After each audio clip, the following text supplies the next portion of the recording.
안녕하세요. BTBS의 제이입니다. 오늘은 2019년 5월, 6월 온타리오 집가격 동향에 대해 이야기해 보도록 하겠습니다. 요즘 집을 구매해야 하는 시기인지를 두고 많은 분들이 고민을 다시 시작하신 것 같아요. 왜냐하면 집값이 다시 들썩일 수 있는 요소들이 계속 생기고 있기 때문이죠.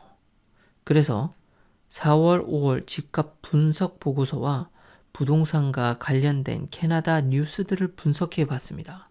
하지만 이 내용은 개인적인 소견이기 때문에 맹목적으로 믿지 마시고 직접 더 찾아보시고 모든 것을 결정하시기 바랍니다. 이 자료는 그저 참고만 하시기 바랍니다. 일단 RBC에서 제공해주는 집값 분석 보고서를 보겠습니다. 가장 첫눈에 띄는 지표는 이민자의 증가 추이입니다. 보시다시피 2017년 이후, 즉 2018년 초 시행된 스트레스 테스트 이후 이민자의 수가 확 증가된 것을 알 수 있습니다. 그리고 최근 들어 실업률이 매우 안정적으로 떨어진 것도 확인할 수 있습니다. 즉, 집을 필요로 하는 인원과 집을 구매할 수 있는 여력이 있는 인원이 동시에 증가되었다는 말이죠. 다음은 새롭게 리스팅된 하우스의 수의 추이입니다. 보시다시피 아직도 셀러 마켓이 우위를 점하고 있다는 것을 알 수 있습니다.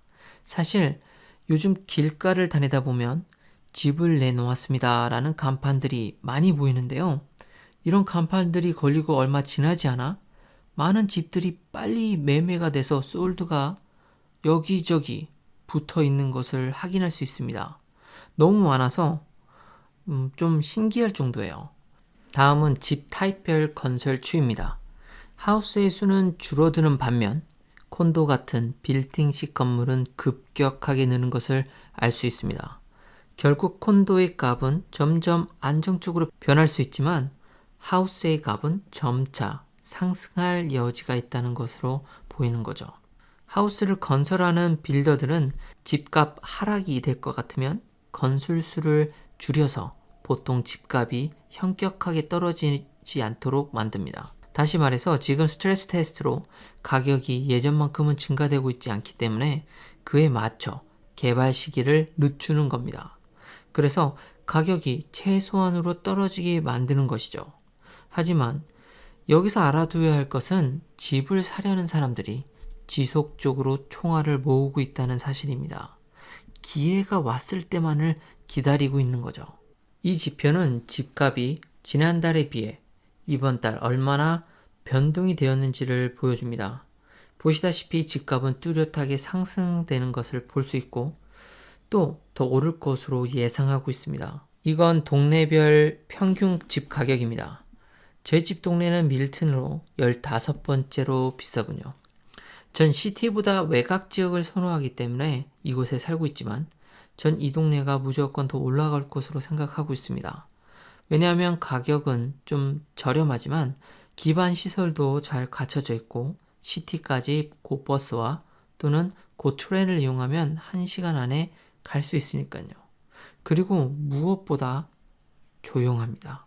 사실 이곳에 사시는 분들은 저를 포함하여 더 이상 발전이 안 되었으면 하는 바람을 가지고 있지만 이미 다수의 콘도가 지어지고 있고 또 새로운 B콘도가 시청으로부터 승인을 받은 상태인 것으로 미루어 짐작컨대 금방 15만 명에 육박하는 도시가 될 것으로 예상합니다.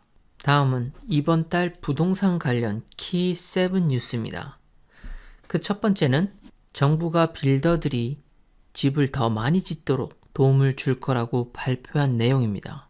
앞에서 말씀드렸듯이 빌더들이 일부러 건설 시간을 조절하여 가격을 유지하고 있는데요.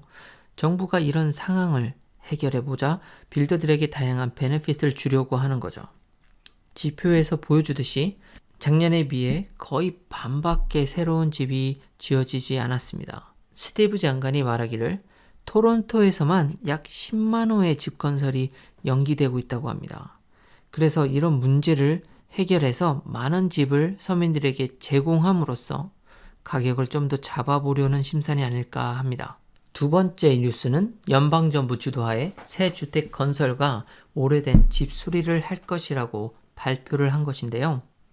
우리 트루도 총리가 직접 토론토 시장을 만나서 이와 관련된 이야기를 나누고 있는 모습입니다. 투입되는 돈의 양만 보면 어마어마해서 금방이라도 집이 막 지어질 것처럼 보이지만 누가 아나요? 계획대로만 된다면 6만 호에 달하는 주택이 지어지니 많은 분들에게 혜택이 갈 수 있지 않을까 생각합니다. 하지만 이런 집들은 보통 일반 서민보다는 로우 인컴 또는 시니어 분들에게 더 많은 도움이 될 거라고 생각됩니다. 세 번째는 CMHC에서 토론토 부동산이 취약하지 않다고 발표한 것인데요. 전 이게 상당히 큰 영향이 있을 거라고 봅니다.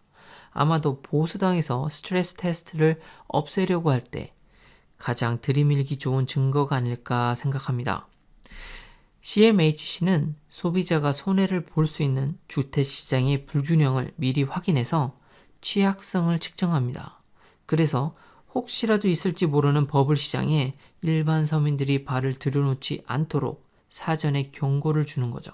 지금까지는 토론토의 주택시장이 가열되어 매번 경고를 해왔지만 이번에는 이 부분이 좀 완화되었다며 버블이 약간 빠졌다고 발표한 겁니다.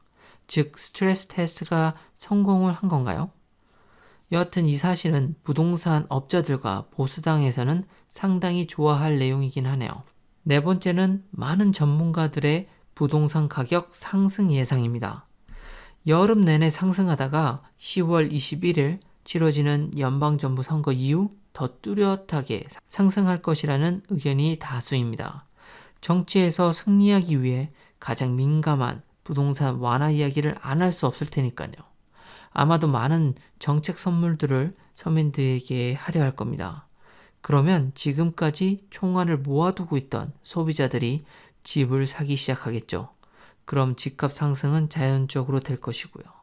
그래도 스트레스 테스트가 버티고 있는 한은 어느 정도 커버가 될 것이라고 봅니다. 다섯 번째는 대출 금리의 하락세입니다.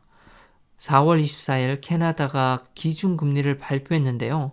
1.75%로 동결되었습니다. 그리고 금년도 내 상승할 일은 없을 것이라고 합니다. 오히려 하반기에 중앙은행이 금리 인하에 나설 가능성이 있다고 사람들이 점치고 있죠.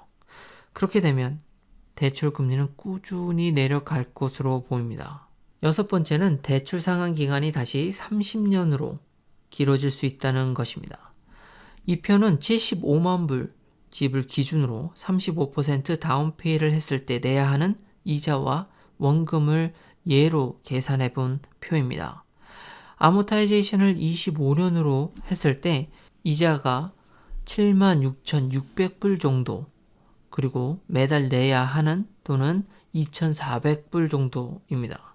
하지만 30년으로 바꾸게 되면 이자가 77,900불 정도로 약 1,200불 정도 더 내야 하지만 매달 내는 돈은 2,153불로 약 250불 정도가 줄어듭니다. 즉 전체 이자를 봤을 때 더 내야 하는 부분이 생각보다 적고 매달 내는 돈이 줄어들면서 좀 더 돈을 지불하더라도 원하는 집을 구매할 수 있게 되는 것이죠. 5년에 120만원, 30년에 약 1,000만원을 내더라도 그냥 매달 내는 돈을 좀 더 내리고 더 여유롭게 살 수 있는 거죠. 일곱 번째 뉴스는 좀 충격적인데요. 보수당 리더 앤드류 시어는 공공연하게 스트레스 테스트를 선거 이후에 없애겠다고 말하고 다닙니다. 그만큼이나 보수당이 이 정책을 없앨 것을 약속함으로써 많은 투표자들을 끌어들이고 싶은 거겠죠. 스트레스 테스트 이 정책으로 인해 집을 구매하지 못하고 있는 바이어들이 아마도 많은 표를 몰아주지 않을까 생각합니다. 만약 모든 것들이 그들의 뜻대로 된다면 무조건 집값은 상승할 것입니다. 다시 예전처럼 5%, 10%만 다운페이하고 집을 살 수 있는 날이 다시 올 수 있겠죠. 이것으로 5월, 6월 부동산 동향에 대해서 알아보았습니다. 내용이 도움이 되셨다면 구독과 좋아요 부탁드립니다.